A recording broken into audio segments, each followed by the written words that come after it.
welcome to Cross Canada Spotlight. I'm Mina Ree.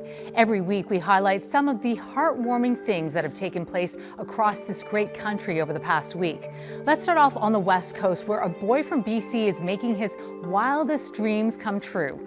Rockland Broad has been creating wands and walking sticks for more than a year, and now his work is catching the eye of prop masters from major movies and TV productions. Sydney Morton has a story. Each cut that Rockland Broad makes is one cut closer to creating something magical.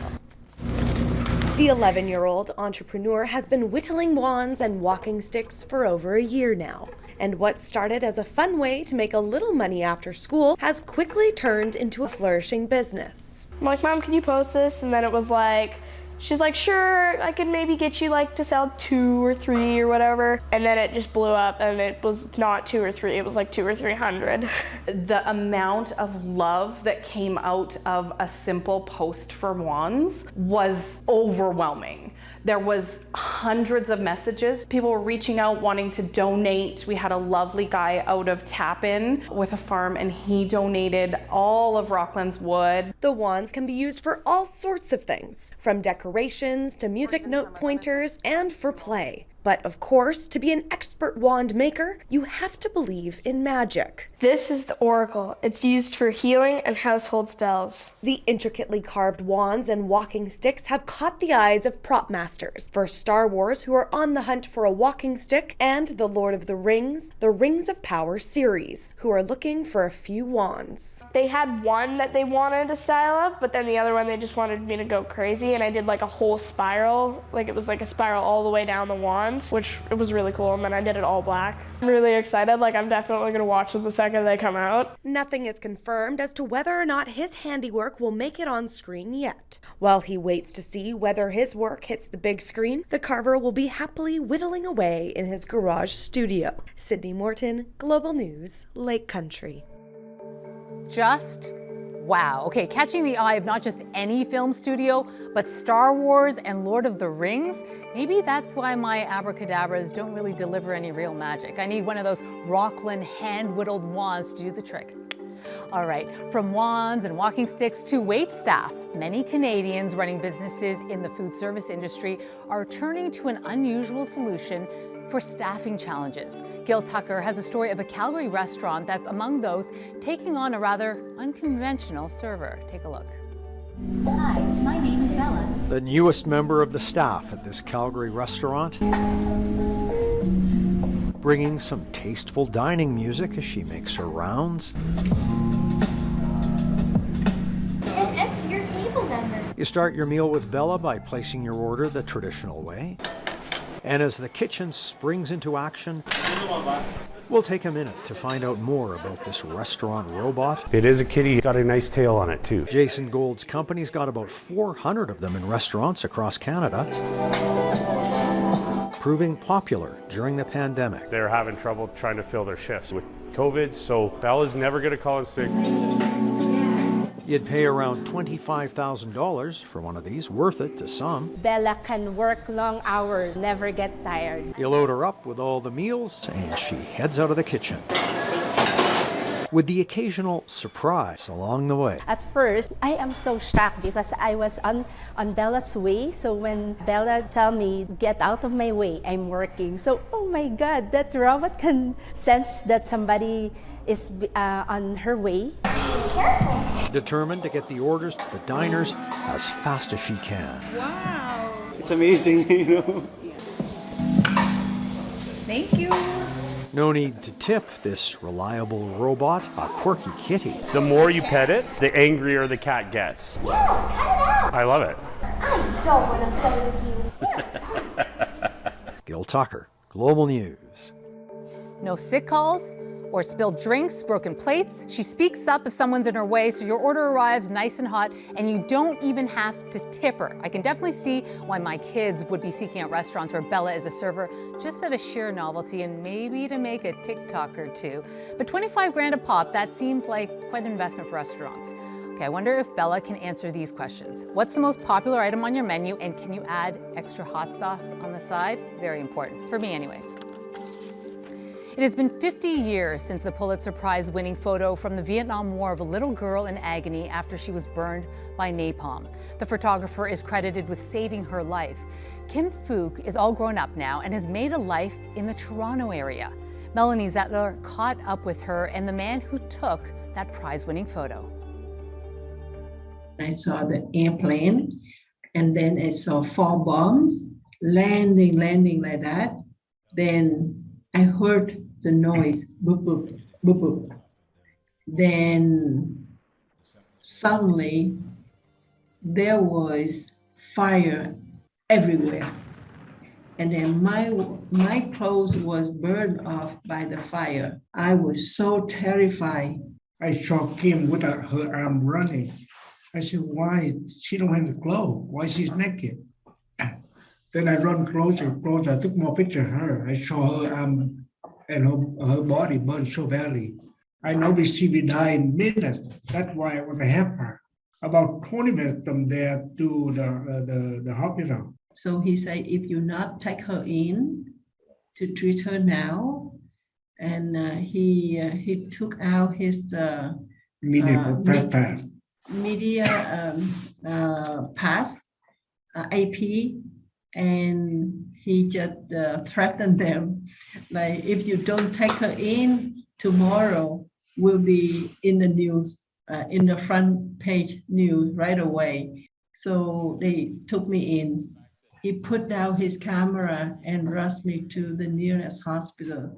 Uncle would save my life. Yeah, I owe him. That picture became a powerful gift for me to work for peace and to protect the children. And that is I found a purpose. When I looked at that picture, I think that picture came to war right away. Say no to war, and because they can see the true what happened to children, innocent people. I think my picture 50 years later, I hope no more war. I had the pleasure of meeting Kim Phuc about 20 years ago, and she told me that her scars caused chronic pain, but she had such a powerful spirit. She was a student in Cuba when she went on a honeymoon in Moscow, and it was on her flight back during a refueling stop in Gander, Newfoundland, that she figured out a way to defect. Now, initially, the Canadian government refused to accept her, but upon learning that she was indeed the girl in that famous photo, she and her husband were granted amnesty. Napalm Girl, as we all know her, has been living in Ontario since the early 1990s and is a UNESCO Goodwill Ambassador for the culture of peace. To another inspiring woman, she's a legend on the North Shore. Betty Burrell is proving age is just a number at 73. She still believes life is her playground, and I doubt many of you at any age can shred the trails like she does. Take a look at this. She's the star of a new film by Patagonia. More than 500,000 YouTubers have watched Betty Burrell tear down the North Shore trails. And it's inspiring people by proving that life doesn't have to slow down in your early 70s. I don't need to stop. You don't need to stop. Burrell knows no other way. Her entire life, she's treated the world as one big playground, first achieving some mountaineering feats in her 20s. On one expedition, we got about between 6 and 8, maybe more, first ascents in this one particular area. Betty Burrell is a flight attendant living in Canada. She was a pro windsurfer, pioneering the sport for women by taking on waves few others dared. She became well known on the world circuit. Wait, 40 minutes out there, you must be drained. Well, I am a little bit. 1982 article, I was on the cover there. Burrell has had her share of injuries over the years. Mountain biking is no exception after first getting into the sport nearly 30 years ago. I've broken my arm, I've broken my hand, I've broken this arm, I've dislocated both shoulders. But I just was always reinventing. These are some of the trails she helped break in the early 1990s before the sport exploded in popularity. I could go out during the week and not run into anyone on the climbs or the downhills.